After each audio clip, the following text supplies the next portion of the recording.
Welcome, friends, to this monthly meeting, which they call monthly community meeting. We are a good, nice community, nice family. Because of my age, when I come to these meetings, you all look like children to me. I feel it's a big family, all these are my children. I can't help this feeling. That is why I share things here which are not typically lectures on a spiritual subject, but share my feelings which I am sharing with the family. That's why sometimes I mention some of my own events of life. I remember last time I mentioned in the context of what happens when you make a deal with a perfect living master, that he takes over all your worries and you get all the happiness in return, which some friends of mine tell is a very unfair deal, very unfair to the master.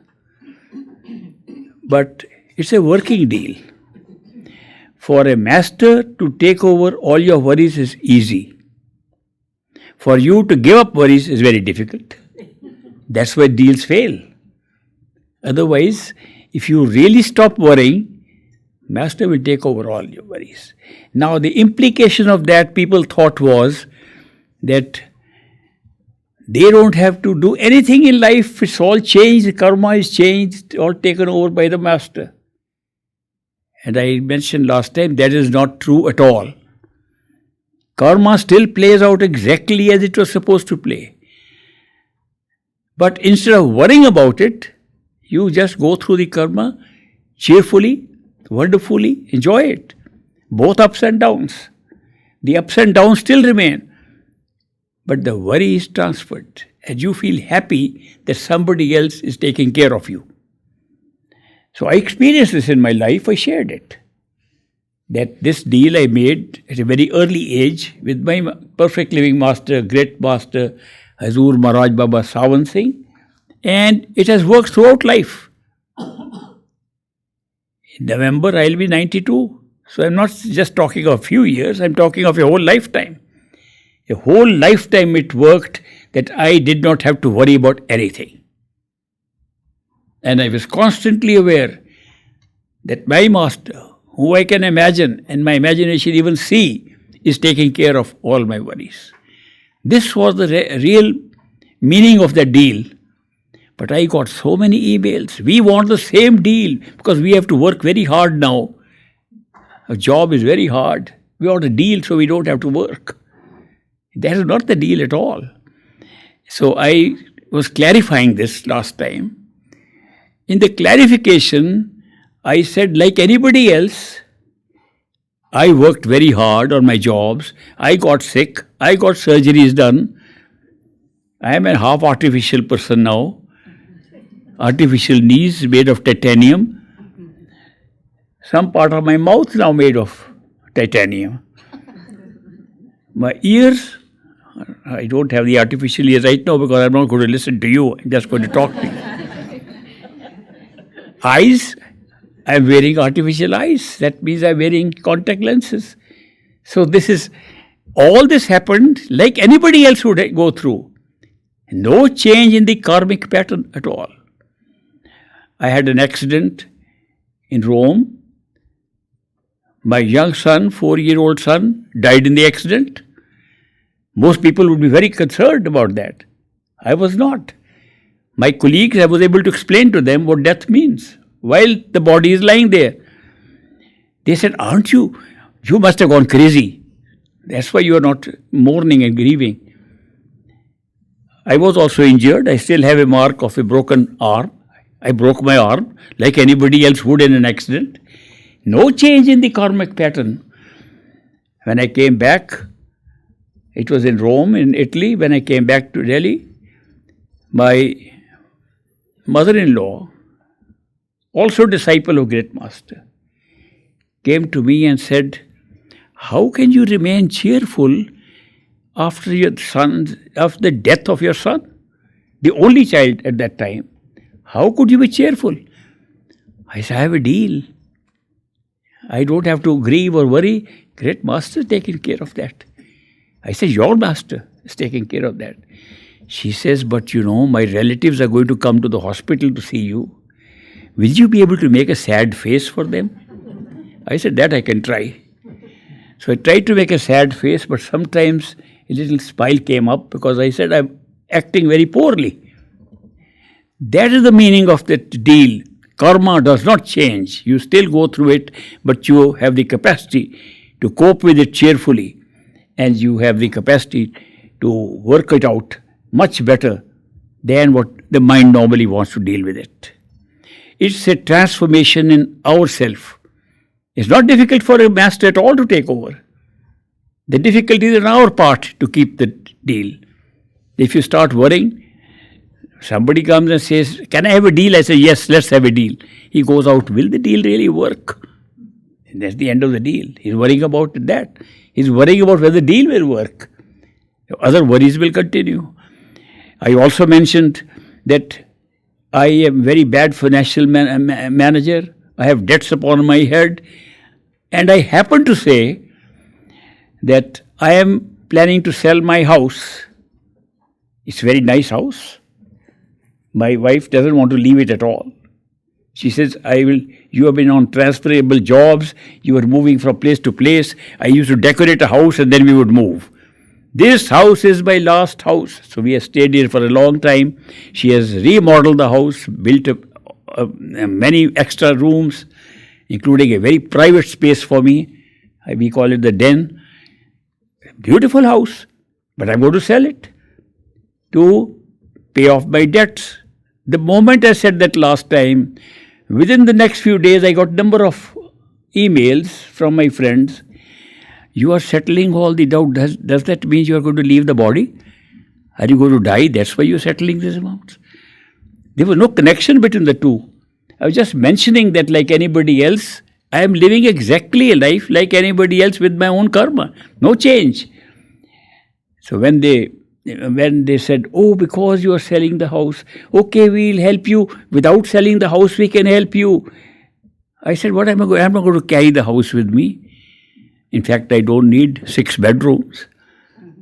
Nor does my wife need 6 bedrooms, but she can use 6 if she wants to. She can spread a lot of her things around, which she does. So a large house, actually, I was going to sell the house much earlier because it's a very good location. It's the highest per capita income in this location of Chicagoland. I was going to sell the house to a builder who offered me $1.2 million for the house, whereas the appraisal I had got earlier when I got a reverse mortgage on it was only $1 million. So I asked that builder, do you like my house so much that you are offering me 1.2 million, not 1 million, which is the last appraisal? He said, no, I am going to destroy your house. I am not paying you for the house. I am paying you for the land. Because under current regulations, we cannot in that area have a land lot more than half an acre as the most for building a house of any size. You have grandfathered into 2 acres. So we can make up to 4 houses on your land. I said, so you plan to make 4 houses? No, I'll make 2 mansions. I'll break down your land and your house, and I will build 2 big mansions. And I'll sell them for $2.5 million each. I'll spend only $3 million in making the best mansions. So I'll make $2 million profit. $1.2 million, nothing I'm giving you. I was very surprised. I said, he has no care for my house at all. Now, these are the kind of things that happen. So the house itself may not be worth that. The land was a thing for which he was paying. So my wife said, I will not leave this house till I die. We rejected the proposal. Now I told Jonathan, I said, Jonathan, I want to clear my debt. It's a good thing to be debt-free. Not because I'm going to die or something. That is in the hands of my master. I want to clearly tell you The day I have to leave this body is clearly and completely in the hands of Great Master Baba Sawan Singh. If I had to tell you what my normal age would have been, I can tell you. Very efficient astrologers have made a chart for me. One astrologer had made a chart when I was a child, and his charts were mostly correct for most people. He said, in my young age, I'll become blind. So I'll be a blind man, and at the age of 52 or something, in the 50s, I'll have an accident and die. Another man made a chart saying the blindness is still there, but if he survives, that there is a provision, if he survives 52, he'll go up to 84. My charts end there. I am 92 and not blind. How do you account for that? Though very good astrologers, the truth is, in college, I was blinded by an accident where concentrated nitric acid fell into my eyes. I was totally blind for 2 days. Third day, a restoration of eyes started, and I can see today. Change.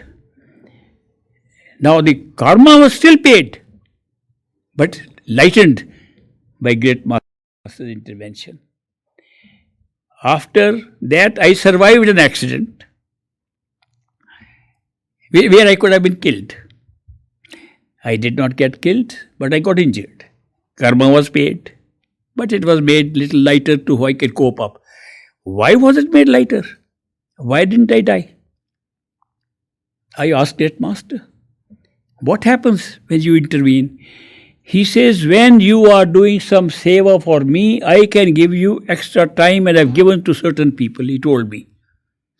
So I now know that this body of mine is sitting here in front of you on an extension of time, given to me from time to time till I can do seva for my master. I have no other purpose in life, no other ambition in life, except to carry out his orders, to do this seva.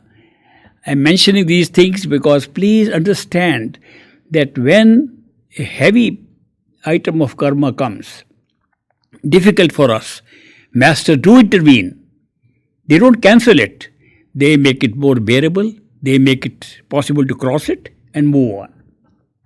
That's the truth. So, it's just a clarification I'm giving again. Don't think that because you have a deal, you can sit at home and money will flow from the trees. You have to work. You have to live your life in the ordinary way in the society in which you are living. No change. What is the requirement? If you want to have your life as a spiritual life, if you want to convert your regular life into spiritual life, remember, without waiting to meet the Master, transfer your worries to the Master. In meditation, he'll take over. Then you rest assured.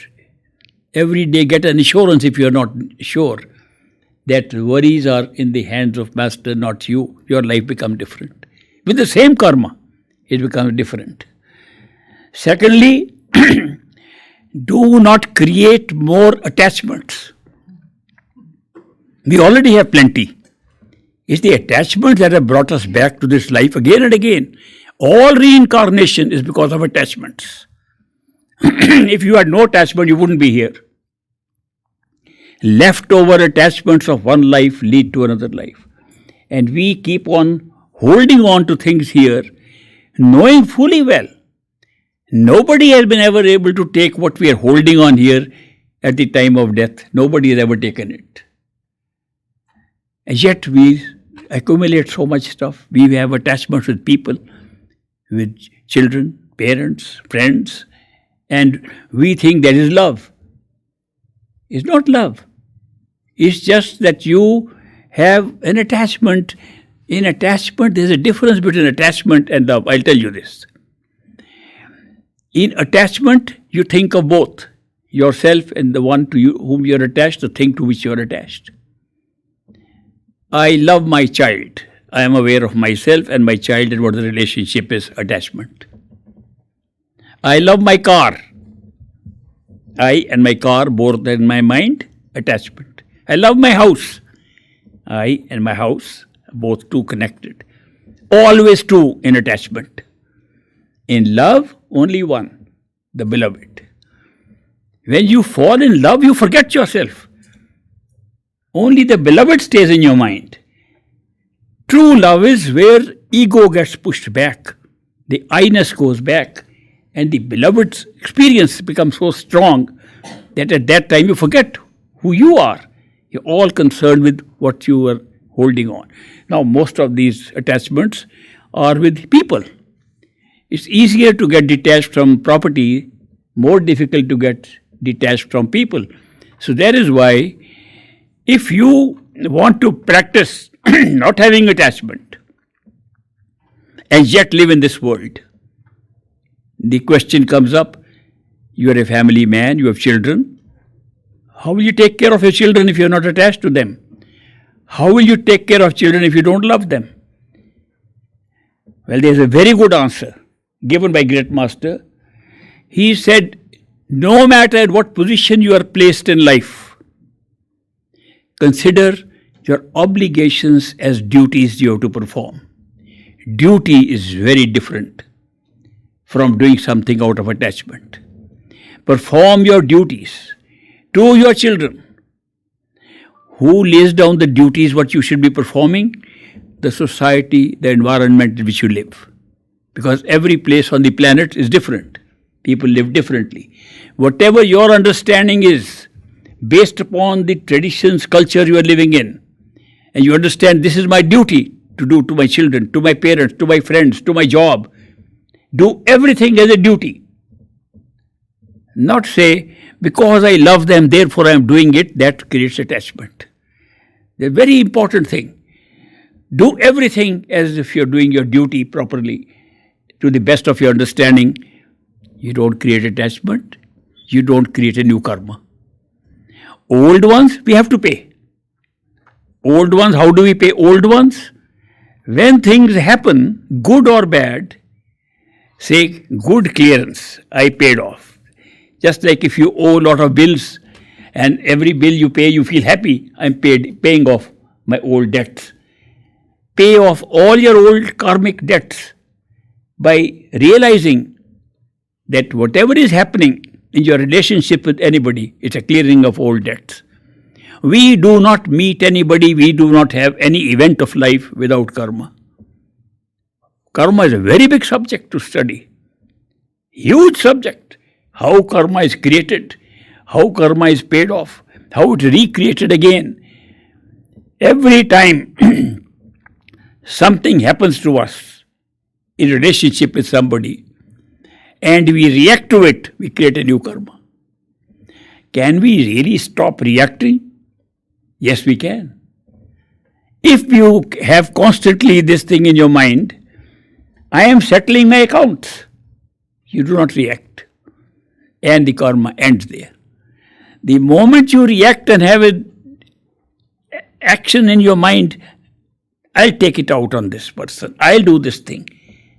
I don't like that person because of this. The moment these thoughts come, you're generating a new series of karmas. So one can have a virtually karma-free life if you just remember these things. Transfer your worries to the Master. Do everything as a duty and obligation which are cast upon you because of your old karma. And do not unnecessarily create new attachments by saying, I want this very much, I want this, because desires are actually creating attachments. Buddha said that the only two things that are keeping here are desire and attachment, which is true. When we are attached to something, we want more of it, the desire increases. If there is desire is for one thing and we are tired of it, we want a variety of that thing. Natural tendency of the mind.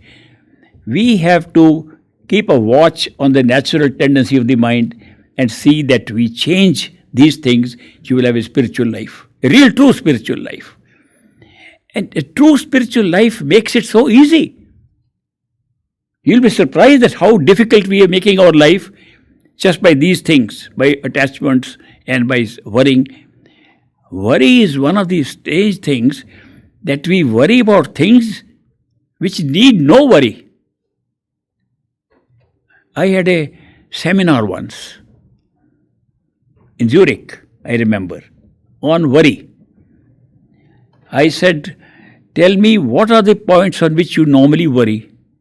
They listed. I said, no theoretical. In your actual life, what caused you the maximum worries when there was a lot of stress on you because of the worry? And they made a list. I said, how many of them actually happened? Not even 5%. Not, in many cases, none whatsoever. We worry about those things which never happen. Oh, this can happen. Tomorrow that can happen. This might happen. All those worries are useless. What will happen. Your worry never changes it. If we know this fact that worry doesn't change anything, why are we worrying? I went to a church in Rochester, and a sign at the church, St. John's,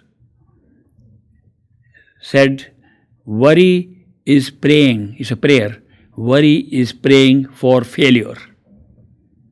If you worry, you're praying that you will fail, whatever you're doing. That's an important lesson given by a religious institution. The worrying has never helped anybody. So we spend so much time worrying about things, and we worry what will happen tomorrow, what will happen later. A sense of insecurity comes in us. If we didn't worry, we wouldn't have that insecurity. The insecurity, what will happen? I have a few friends, millionaires, they are worrying the money will run out. What will happen when they are dying? I said, I know, I can tell you what will happen. You will leave all the money for your inheritors. Worrying is not going to change anything.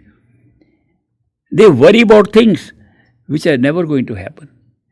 So that is why it's useless to waste time on worrying about things. What will happen, will happen. And no amount of worry is going to change it. There is a distinction between being concerned about something which you're tackling, and worrying. Concern is that you know what is to be done, and you take care of it. You know we have a problem, solve it. The problem should be solved. It does not mean worrying does not solve problems. Concern about how to solve problems, finding a solution, is a different thing altogether. Once a very nice old man with a white beard came and gave a talk in India. I liked him because his beard looked like Great Master's beard. So I invited him for tea at my house. He said, you liked my talk? I said, no, I like your beard. He didn't like that comment too much. But he talked about how to do things in life. He said, problems should never be shelved, never postponed. He said, when a problem comes before you, any problem in life, first greet it, then meet it, then beat it. Simple formula. First greet, welcome problem. Not I am avoiding the problem. Welcome the problem and meet it and see what the problem is, and then beat it with your solution, best solution you can find. Make it a way of life that we have not to move around, because he explained later that when a problem comes, our first tendency is how to put it off. Procrastinate about handling anything. Okay, I can do it tomorrow, maybe later on I'll think about it. It should be handled right there and then, in the best way you can.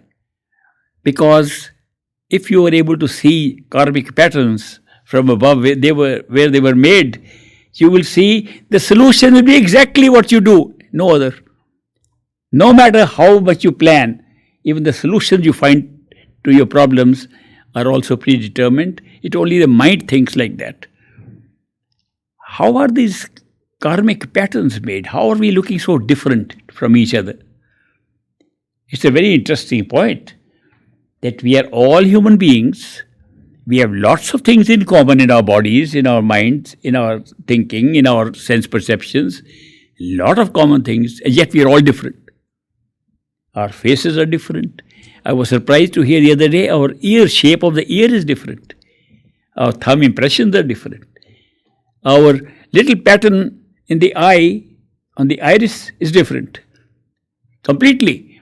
The thumb impression, they say, the odds of finding two people with the simple lines on your fingers and on your thumbs. Look, such a small place. The odds are 1 in 5 billion. The whole population, human population of this planet is 7 billion. Chances of meeting somebody with the same fingerprint is 1.5 to 1. That means out of billions of people, out of all the population, hardly 1 or maybe 2 persons may have the same fingerprint. When it comes to the eyes, the odds are 1 in 100 billion. The population doesn't even exist. Look at the distinction. How can we, in a simple body made similarly in the mother's womb, growing the same way, same reproductive process, be so different? We have twins. My wife's sister gave birth to 2 twin girls. They looked so similar. We had to put something on them to distinguish who is who. They said, look, they'll just grow the same. Today they're grown up completely different in appearance and far more in their attitude towards life. It's completely different. Their life is completely different. How can they be? They are not twins but identical twins. Identical twins are coming from the same source.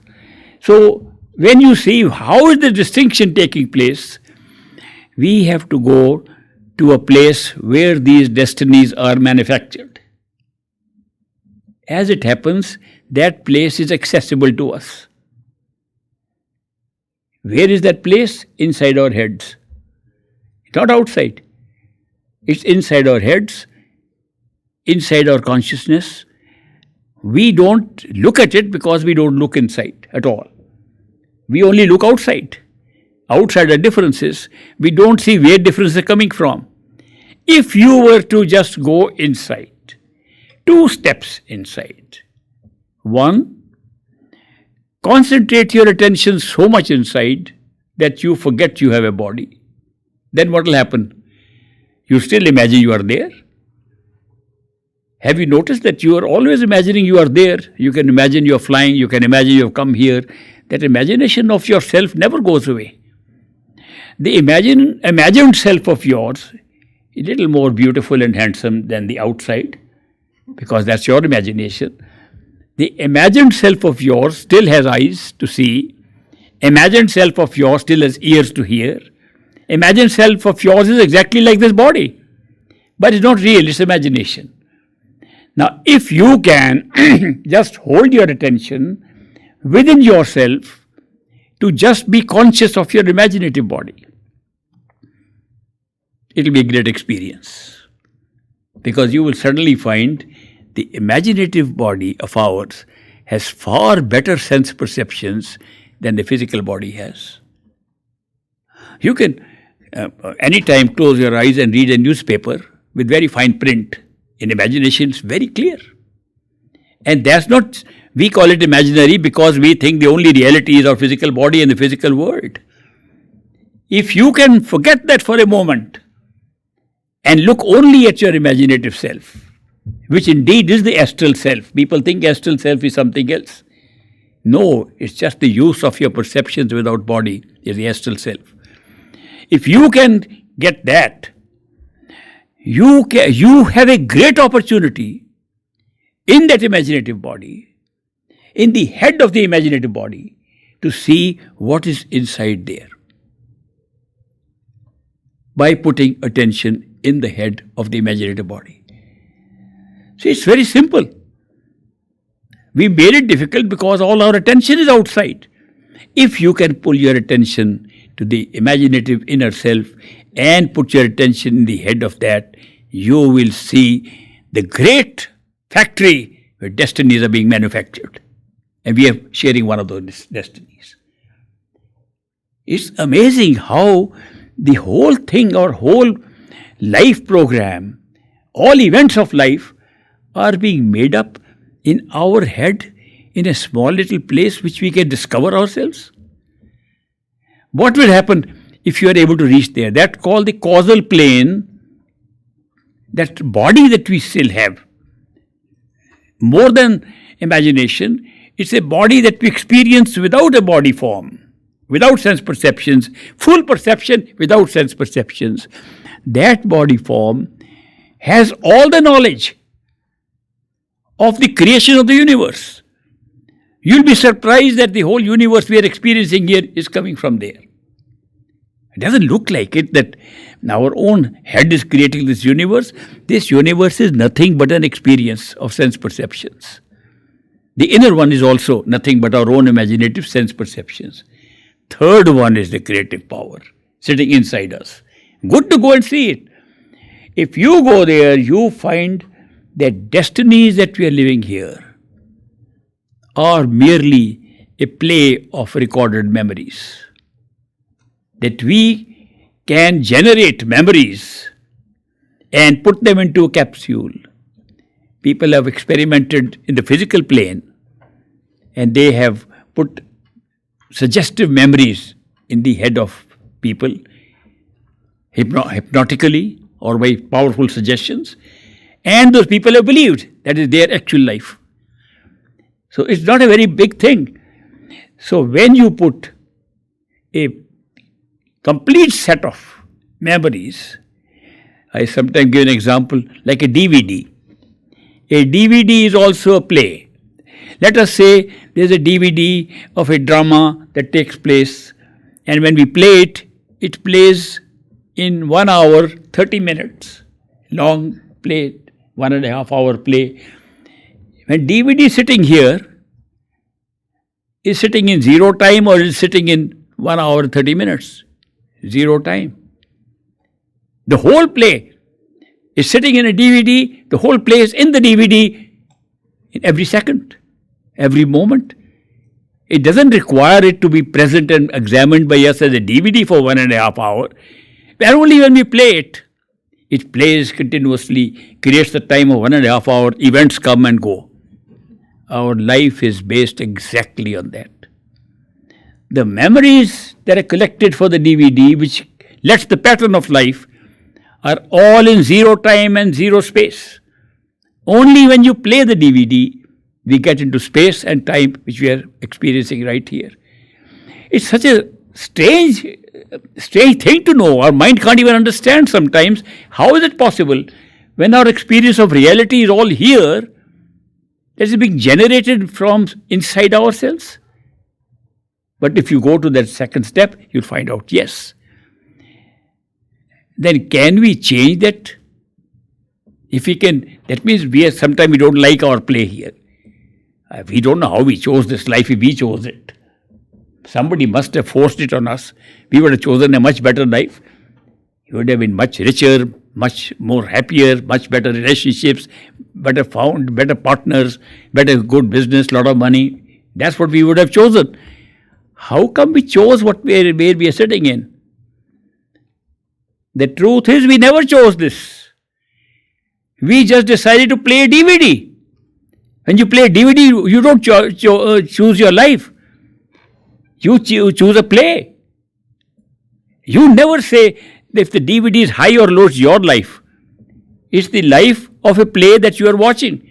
This life is exactly like that. We did not come here to make it our life.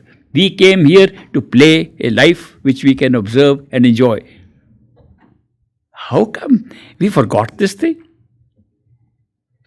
Why should we forget it? We play DVD, we are separate from the DVD, we see a movie on a screen.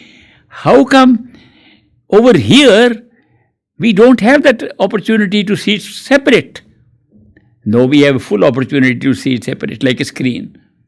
We can see this life exactly like we are playing a movie on a screen, but not from the character of the screen, not from one character functioning on the screen does not see the movie. The witness sees the movie. The spectator sees the movie. We are the spectators of the movie of life. And we are watching it, not here. We are watching it from there. Because this is being played out. How do we feel that we are here and not there? Answer is simple. It is the nature of reality. We want to see something real, always. People say we want to go to a real home, Sachkhand. We want to go to a true home. We want to make everything real. We want real experiences. Now let me tell you, there is no real experience at all in the world. Nowhere, not even in Sachkhand. There is no real experience. The only reality, only double-lined reality is the experiencer and not the experience. We create all experiences, including experience of true home, including this experience. And all the time we want to have real experience. Therefore, this great ploy has been used by us to create this play in which instead of separating ourselves from the screen of a movie, instead of separating the witness from the play, we have decided to enter the play by simply picking up one character of the play and sitting as an observer from the physical head of that character. That's all we are doing. We are not the physical body, we are not the imaginative body, we are not the mind, we are not even the soul. We are totality, experiencing something through these forms. Each of them has been made real by great devices. We have got a wonderful method of making reality. Reality does not exist as we know it, in no form at all. People talk of reality all the time. We'll give you real reality. There's no real reality. It's all designed and made up. If there's any reality, it's the one who's creating the reality and experiencing it. The experiencer, the self that experiences only real, all others are made up. So how do we make up? Look at the method we have used for the physical reality. First of all, hide yourself behind somewhere where we can't know that we are watching. Nobody looks inside the head of a body. A very good hiding place. Tell me a better hiding place. We are hiding inside this body at a place, best hiding place. Most preserved and covered. In the head, in the skull, behind the eyes. Great hiding place we found. So we only look at the play and not where we are hiding. Well, it makes the outside more real. Not only that, we lay down rules of the play which should generate its own reality. Cause and effect. Big rule. Everything happens with a cause. Everything has an effect. Very good. So then our consciousness can now say, this happened because of that, this happened because of that, more real. We made it more real by creating this whole law of cause and effect, which we now call the law of karma. Then, to design the script of this movie, we use this law. Okay, it will always keep on working in time and space. No, but we don't have time and space. Let's create it. How do we create it? Just like playing out what we have prepared. We prepared a life and now we play it out, and it requires time and space, and we make it. Mind is making time and space. Our own mind is creating time and space. You go beyond the mind, there is no time and space, and there is more existence, if I can call it existence. The greater strength of the self lies beyond the mind. And we have created a space and time spread out all over just for the sake of our life. Why am I mentioning all this to you? That if you knew the reality of our own way of creating the universe and how it's been done, your whole attitude will change at every level, including this one. All we need is an awareness of our own self, nothing else. An awareness of our own self gives you answers to every question you ever had. And that awareness is available to all of us. It's available, but we don't use it. It's available to us no matter where we are. Wherever this physical body moves, the awareness goes with it. That's the very nature of life. Life is nothing but awareness. If you lose awareness, there's no life. Some people say when we go under anesthesia, we become unconscious. That means unaware. It's not true. Ask people who go through anesthesia. They'll tell you a lot of stories what happened during anesthesia. We lose awareness of this and generate the awareness of something else. Then we have a very good feature with us in our hands called forgetfulness. Beautiful feature. If we hold on to all the awareness, nothing will be real at all. We will not create reality if we can hold on to everything that's in our memory. Very little we catch in the memory. We totally forgotten what our event was, what our memory was, what we were before this universe was created. We have no idea. Religion says, spiritual books say, your soul is immortal. It's just a thought. Have you ever thought if we are immortal, where were we all this while before we came in the body?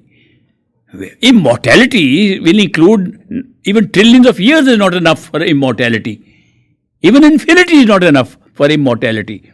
And if our soul is immortal and we hear this lecture and sermons all the time, where is that immortality? Can we find our immortality? Yes. One simple way to find out your own self. Is it immortal or not? And you'll find it is. Why is it immortal? Very simple answer. When there is no time and space, you are immortal. If you are there and no time, you are immortal. If you are there and there is no space, you are everywhere. Now, when they say God is everywhere, where does this statement come from? It comes from the fact that if you are in zero time, zero space, you are everywhere and you are nowhere at the same time, simultaneously. If you happen to be there, you can't be zero, not there. Therefore, you are there. That's what is creating immortality for us. Experience it. That is step 3, not step 2. You don't discover immortality in steps 2. First, imaginative self is step 1. Finding your own cause, how this whole thing is being generated and dramas are created for creating reality. Step 2. Step 3 is where you find immortality. You will know you are immortal just by, what do you do to get step 3? Imagine you don't have the awareness of step 1 and step 2. Just like step 1 of an astral experience, of an imaginative self experience, fully comes when we are unaware of the physical experience. Similarly, the experience of our own immortality comes when we are unaware of this physical experience and our imaginative experience and our causal experience. We discover who we really are. Self-realization, properly defined, is that state. If you can't find your immortal self, you haven't found yourself. No matter what form you are in.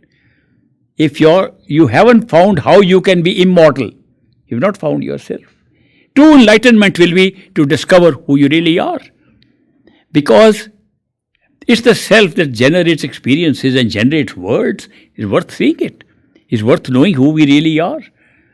And even when you find your immortality, don't think that you will lose all that you have here. You still have a lot of company. Because we are all participating in a show of immortality. We are all immortal. See how many of us are here, how many are sitting outside. All immortal, including all the plants, including all the insects and animals, including every germ sitting inside you, every bacteria sitting inside you, all immortal. And we say they have such short lives. No, they're forms of such short life. Not who they are. The self in each one of them is immortal. And only in one form of life can you discover that immortality. I'm sorry to say that.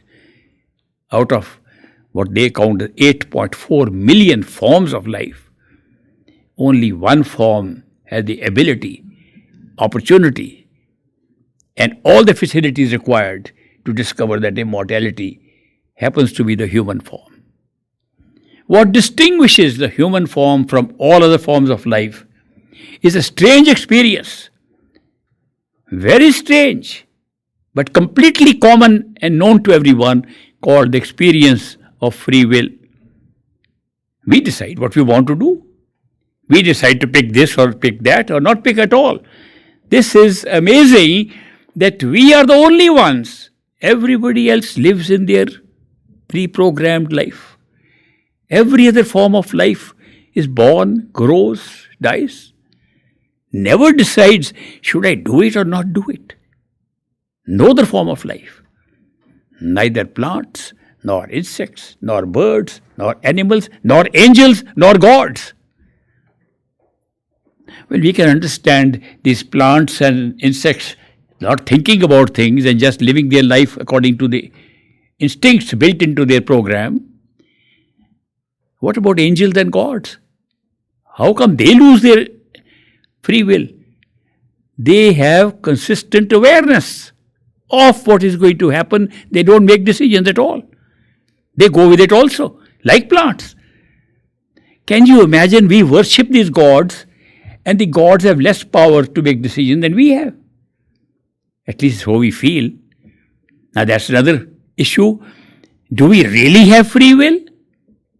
Or just an experience given to us to find our own truth? It's only an experience given to us so we can find our own reality and immortality. We don't have real free will. If it was real, we change the destiny right here. It is not in the form of the astral plane. It's not in the form of the causal plane that we can discover who we are, but in a lower form, so-called lower form of a human being. Somebody once asked me, tell me truthfully, which form of life is the best? I said, it's just short of the immortal form of a soul. I think the best is human form, physical form, not astral form, not the form where you can fly anywhere into any galaxies you like, not the form where you can do anything you like without creating karma, not even that. The life that is here gives us a chance to go beyond all these. And simple reason, because we have an experience which is not available anywhere else, called free will. Free will is an experience created in us by completely blocking to us the knowledge of the future. That's all. If we had full knowledge of the future, free will be finished immediately.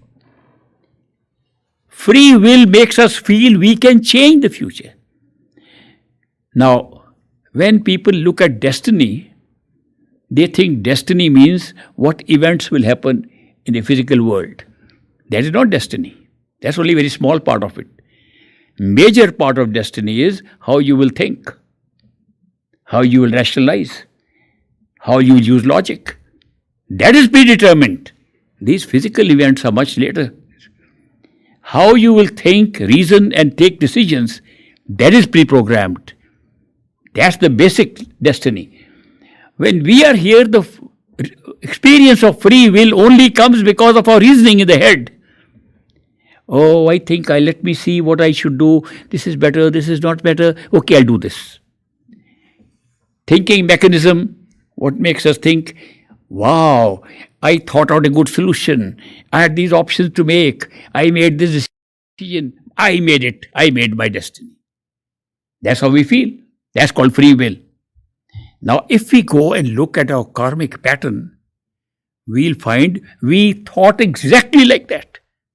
When, in the beginning before we were born, the package that we got for our destiny contained the manner in which we will think, contained the manner in which it's all programmed.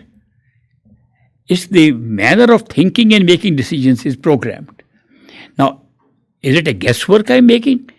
And maybe it is like that, not at all. Any one of you can check it out by going and seeing the whole future. You'll see the exact way of thinking was the one that you destined for yourself. So that is why this experience of free will is only an experience, not a reality, but a very good experience, because this experience leads to an experience of seeking yourself. If there was no free will, that decision would not be made. You just live with the physical world as its own reality. But something in us tells us, especially at certain moments of life. When I'm saying certain moments of life, I'm not including only one life. All lives. In a whole pattern of reincarnations, coming again and again, in a whole pattern of several lives, a moment comes in one life. This, I don't belong here. This doesn't appear to be my place. Pre-programmed, but it comes at the right time. Even this thought comes at the right time. I don't belong here. I want to find out what is real. I am a seeker. I want to seek. These thoughts cannot come without free will. That's where the experience of free will generates these thoughts, and we work as if we have a choice to make. Very big thing. So it's so programmed that when you want to have that experience, we have already embedded it in our destiny. And at that very moment, these thoughts come, we seek. Our experience here continuously is of a free will. What we think is our choice making. Now I'll give you an example I've given once earlier. I met a strange kind of a man in India many years ago. I had gone for an interview to join the Indian Navy. After the interview, I came back and there was a man with a turban standing outside. And he said, "Do you have a piece of paper?" I said, "Yes." I got a bundle of papers with me. He took a piece of paper and he looked at my eyes and began to write something on it with my pen. Writing, looking. Then he folded the paper. Double folded, triple folded, said, "Hold it in your palm." Then he said, "Do you have another paper?" I said, "Yes." He said, "Now with your hand folded, take the pen and write the answers to my questions."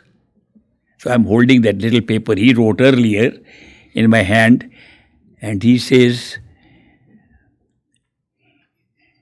"Give me the name of a flower."